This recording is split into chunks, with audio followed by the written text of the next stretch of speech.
Por eso que el 2024 tuvimos la peor crisis de la historia en dengue en el Perú. También el número de fallecidos, la tasa de letalidad la más alta. Quiere decir que morían más personas que en otros países de la región con una crisis parecida. Eso ya nos salvamos del dengue. Voy a conversar a esta hora con, el diálogo es con el doctor Omar Neira, él es experto en salud pública. Doctor Neira, ¿cómo está usted? Muy buenos días, bienvenido, exitoso.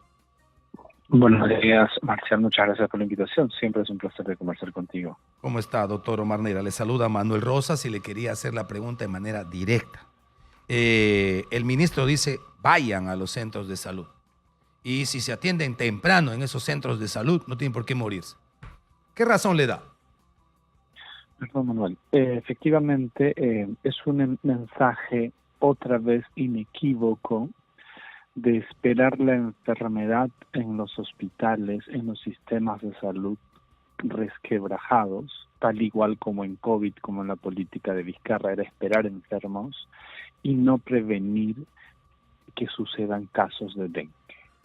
Tenemos 40 años de experiencia de manejo de dengue, lo hacen muy bien los médicos que han manejado esto durante mucho tiempo, pero confundimos los mensajes y le decimos a la población, no importa, contágiate, pero cuando tengas síntomas te espero. Y ese es un mensaje equivocado de alguien que pretende liderar la salud en el país.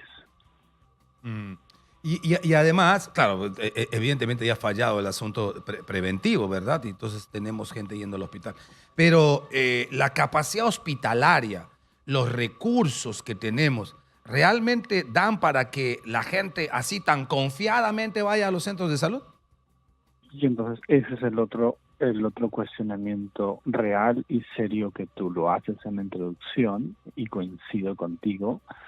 Y decía, tenemos un sistema de salud resquebrajado, donde hemos visto que el año pasado en muchísimos centros de salud del primer nivel ni paracetamol la encontraban. Y en el dengue es clave el manejo de la temperatura, y si paracetamol no, entonces la población dice, ¿para qué voy a ir si no pueden ni manejar mi temperatura? ¿No? Eso es gráfico, es metafórico también posiblemente, pero ¿cómo puedes, con un sistema tan frágil como el que seguimos teniendo, no aprendimos en pandemia con los millones de soles de recursos, pedirle a la población que acuda? Porque cuando acuda no hay cita, no hay personal, no hay medicamentos, no hay atención, que es lo que deberíamos haber hecho durante todo el año pasado, los años previos también, una vez más, prevenir que sucedan los casos. Y entonces tú hablas de que expresa un triunfalismo, y yo creo que es un error. Si bien es cierto, las cifras son menores, porque las temperaturas también son menores, porque hay condiciones diversas que no se atribuyen a un programa, a una estrategia sólida por parte de este Ejecutivo. No se ha visto más que otra cosa, al ministro defender a la presidenta en sus casos diversos, pero tú has escuchado un mensaje potente como estrategia sanitaria los últimos 6 meses para el manejo del dengue. Yo no. No, ninguno. Y entonces esa es la realidad. Correcto. Ahora, en perspectiva, estamos empezando el año con una cifra menor, pero una cifra menor porque además el año pasado hemos tenido una crisis bárbara, bastante grande. Y por eso la comparación con las cifras y algunos 25% menos no quiere decir que estemos bien en el manejo.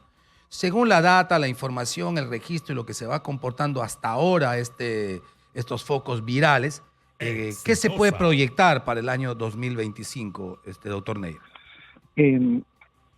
Pues efectivamente las cifras oficiales que nos dan son menores, pero no importantemente menores.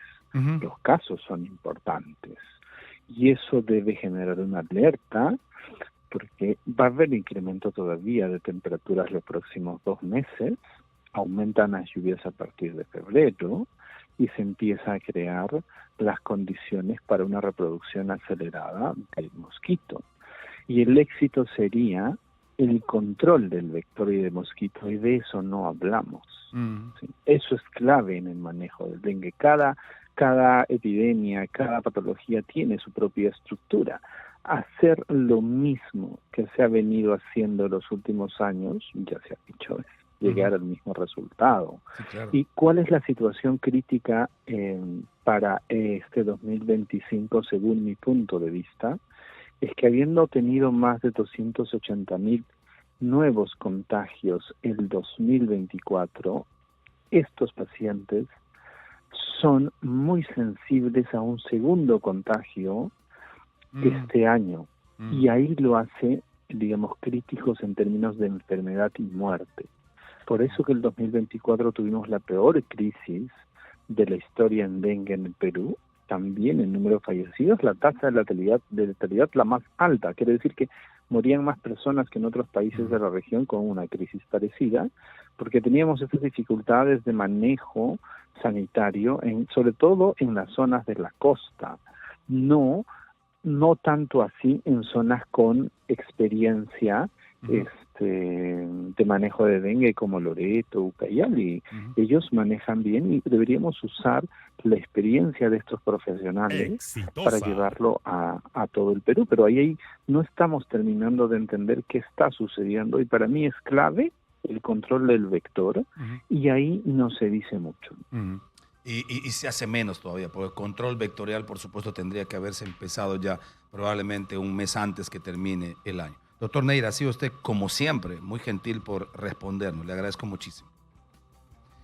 Omar Neira, experto en salud pública. En realidad las cifras no están para aplaudir. No es